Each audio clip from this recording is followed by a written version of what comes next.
Assalamualaikum warahmatullahi wabarakatuh. Alhamdulillahi hamdan muafian li ni'amih, mukafian li mazidih. Wassalatu wassalamu ala sayyidina Muhammadin wa alihi wa sahbihi wa junudih, amma ba'd. Ikhwanil kiram, saudaraku yang dimuliakan oleh Allah Subhanahu wa taala. Alhamdulillah, hari ini kita sudah masuk ke 11 Syawal. Mudah-mudahan Allah Subhanahu wa taala tetap merahmati kita, amin ya mujibat doa isailin. Kita masih bercerita berkaitan dengan Yahudi Bani Israel, di mana Allah Subhanahu wa taala menimpakan kehinaan kepada mereka. Kenapa? Karena memang Yahudi Bani Israel tidak melaksanakan ajaran Taurat, kitab mereka dengan sempurna. Bahkan mereka memilah-milah, memilih-milih mana yang sesuai dengan selera, amalkan. Mana yang tak sesuai dengan selera, itulah yang kemudian tidak diamalkan. Bahkan bisa jadi mereka tidak menginginkan ada ayat-ayat tertentu di dalam kitab Taurat mereka, kemudian mereka ganti. Allah Subhanahu wa taala telah berfirman dalam Al-Qur'an, A'udzubillahi minasyaitonir rajim. Bismillahirrahmanirrahim. Afatu'minuna bi ba'dil kitab wa takfuruna bi ba'd. Apakah kalian beriman kepada sebagian Alkitab dan mengingkari, tidak melaksanakan sebahagian dari isi Alkitab itu? Fama jaza'u man yaf'alu dzalika minkum illa khizyun fil hayatid dunya. Dan tidaklah ada balasan bagi orang yang melakukan hal itu di antara mereka, kecuali dia akan mendapatkan kehinaan di dalam kehidupan dunia ini.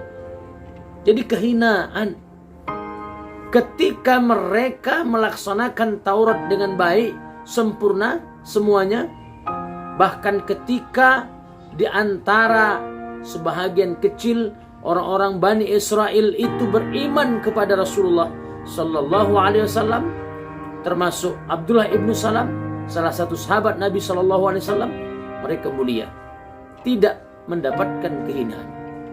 Tetapi yang lain, kebanyakan di antara mereka, mayoritas di antara mereka, disebutkan ada Bani Quraizah, ada Bani Nadir, ada Bani Qainuqa, ada Bani Khaybar yang besar. Mereka semua mendapatkan kehinaan. Kenapa? Karena mereka diperangi, bahkan kemudian ketika perjanjian dengan Rasul tidak mereka indahkan. Rasulullah SAW menghukum mereka, memerangi mereka, membunuh mereka, bahkan mengusir mereka dari tempat di mana mereka tinggal, karena mereka tidak pernah menepati perjanjian dengan Rasulullah SAW, bahkan kemudian mengganggu kaum muslimin, melecehkan salah seorang muslimah di pasar mereka. Kaum muslimin wal muslimat yang dimuliakan oleh Allah Subhanahu wa taala. Maka kehinaan didapatkan oleh mereka ketika Rasul mengamalkan Al-Quran dengan sempurna bersama dengan para sahabatnya. Ini juga iktibar bagi kita. Al-Quran diturunkan kepada kita umat Islam untuk diamalkan secara sempurna. Kenapa hari ini Yahudi Bani Israel seolah-olah berada di atas angin, berhasil menggempur Palestina? Walaupun kaum muslimin Palestina, kaum muslimin yang gagah berani menghadapi pasukan pengecut Israel tersebut, mampu mereka berupaya untuk menahan, bahkan melakukan serangan balik. Kenapa hari ini seolah-olah pasukan Israel berada di atas angin? Banyak pendukungnya. Pendukungnya Amerika, pendukungnya termasuk beberapa negara-negara barat yang lainnya. Tapi kaum muslimin, bahkan beberapa negara-negara di di Timur Tengah takut kepada negara-negara adidaya tersebut. Kaum muslimin wal muslimat yang dimuliakan oleh Allah Subhanahu wa taala. Maka umat Islam harus mengamalkan Al-Qur'an bersatu. Satu akidah Tuhan kita Allah. Satu nabi kita Nabi Muhammad SAW. Satu kitab kita Al-Quran. Maka amalkan Al-Quran itu secara sempurna, jangan sepotong-sepotong.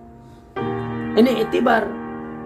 Karena al-ibratu bi umumil labzi la bi khususis sabab. Ibrah itu berdasarkan pada umumnya lafaz, bukan karena kekhususan sebab. Walaupun ayat ini untuk Bani Israel, tapi juga menjadi iktibar bagi umat Islam. Kalau umat Islam tidak melaksanakan Al-Quran dengan sempurna, dia bisa diporak-porandakan oleh musuh-musuhnya. Begitu juga Bani Israel yang mendapatkan kehinaan demi kehinaan karena mereka tidak mengamalkan kitab Taurat mereka. Bahkan harusnya mereka beriman kepada Nabi Muhammad SAW, tapi itu tidak dilakukan. Ketika mereka tidak beriman kepada Nabi Muhammad SAW, padahal jelas tertera dalam kitab Taurat mereka, dan apa yang diterangkan dalam kitab Taurat mereka, mereka hapus. Ini berarti mereka sudah mengamalkan sebahagian ajaran dari Alkitab mereka yang sesuai dengan hawa nafsu mereka, tetapi kemudian mencampakkan sebahagian dari ajaran yang tidak sesuai dengan hawa nafsu mereka. Pelaksanaan dari kitab Allah, dari wahyu Allah, dari Al-Quran atau kitab Taurat di masa Nabi Musa alaihissalam, itu bukan berdasarkan hawa nafsu, tetapi berdasarkan tuntutan iman untuk melaksanakan seluruh perintah dan menjauhi larangan Allah Subhanahu wa taala. Kaum muslimin wal muslimat yang dimuliakan oleh Allah Subhanahu wa taala.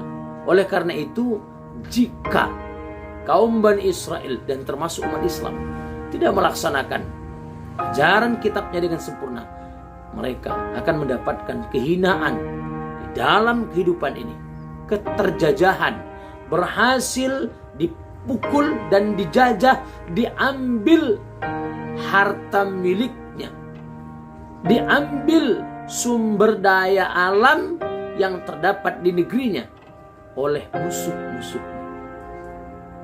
Dan bukan hanya dalam kehidupan dunia. Allah Subhanahu wa taala menyatakan dalam Al-Qur'an, wa yaumal qiyamati yuradduna ila asyaddil adab. Dan di akhirat nanti Allah pasti mengazab mereka. Mudah-mudahan Allah Subhanahu wa taala memberikan kekuatan kepada kita umat Islam untuk melaksanakan ajaran di dalam kitab kita dengan sempurna. Amin ya rabbal alamin. Ila liqa' ma'as salamah. Assalamualaikum warahmatullahi wabarakatuh.